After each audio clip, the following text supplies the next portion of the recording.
Welcome to this week's edition of the Tiger Men's Basketball Show. I'm your host, Spiro Marikas, along with the head coach of the Tigers, Pat Scarry. And Coach, the Tigers ventured down to Disney World and a tournament in Orlando as you played in the ESPN Events Invitational, came out of there 2-1.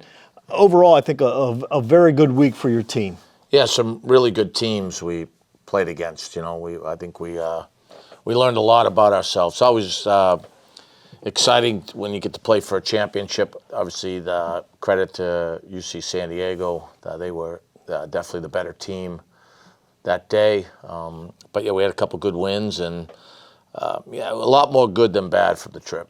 You look at that trip, and the best part to me was that not only did you play well, especially in the first two games, but you played basically three teams with three different styles.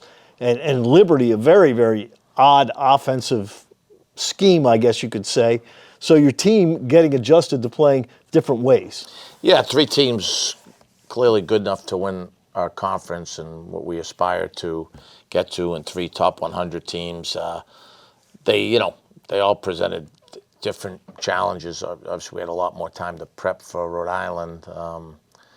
And we were ready for Liberty of Vermont a little bit more. And then, when you get the third game, you really don't know till later. But, the quality, I really appreciate ESPN having us in it. The quality of the venue, the hotel, the teams, the setup was top-notch. And I definitely think it's something that I know will benefit from moving forward.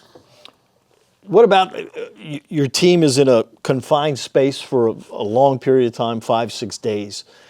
How much does that help team building? I hope a lot. That's why we try to do these things, and we try to do them against good competition. You're with us early flight on Saturday, and you get down there and you do some film and walk through and feed them, and then some of the guys and staff took them over to the Magic Kingdom that night, and that was good. And then Sunday was a heavy prep day, but you're at a really nice resort where they get use of the pools and all that good stuff. And then it's like game, and then a lot of families are down there. So we the championship game was early that day, and guys said you got to leave them alone after that. I mean, they just had a lot of basketball, a lot of preparation for 3 days, and it was good. And I mean, anytime our program, we got 3 straight days of games on ESPN2 and good stuff. Would have liked to have won that thing, but I do think playing really good teams like Rhode Island and Liberty, probably we were flying around pretty good on those 2 days.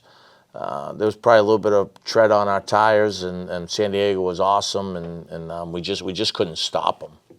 All right, this week, 2 games. You play Cornell at CQ on Wednesday night, and then Central Florida back in Orlando on Sunday. You've had almost a week off when you will play Cornell. Well, actually, you will have had a week off when you play Cornell on Wednesday, and this is another high-powered team. They come in, they're averaging 94 points a game. They shoot 57% of their shots from three-point range, kind of like what you saw from UC San Diego. Yeah, I mean, they're explosive. We watched it as a staff yesterday. They made 23s against Bucknell. They're good.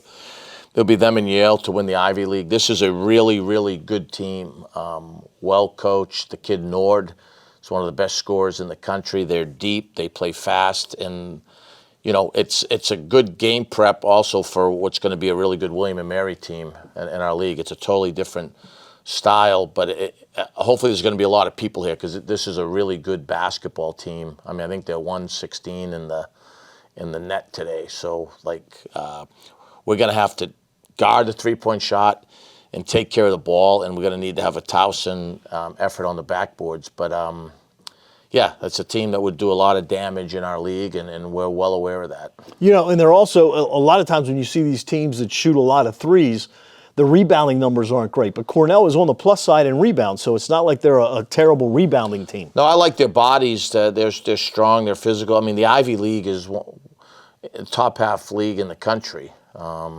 I think you've just seen that. Like Cornell went and has just the last 3-4 games has decimated the Patriot League. I mean, this is a clear step up in competition. This is a really good mid-major basketball team, similar to what we've played. JMU's picked to win their league, and Norfolk and Liberty, and San Diego. I mean, this is another really good basketball team.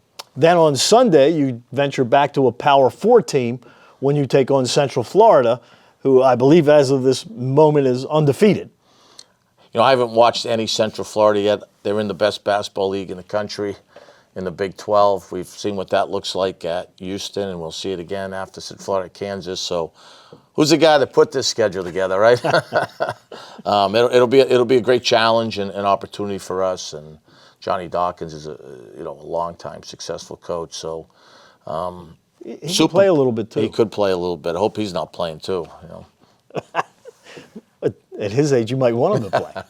I don't know about that. You know, this is kind of a weird time because finals are getting ready to start, and you're going to have a break after that Central Florida game. How do you handle practicing, and you had a holiday mixed in amongst the whole thing? Yeah, we traveled back on Thanksgiving that morning early, and so we were off Thursday, Friday, came back late Saturday night, and back in it. You know, we're kind of in it now till we come back from Central Florida, and then we've got to tweak some things around exams. You hope that you've done a good job as student athletes and as a staff. We always say trying to minimize issues so that you're not in full scramble mode while you're still playing games.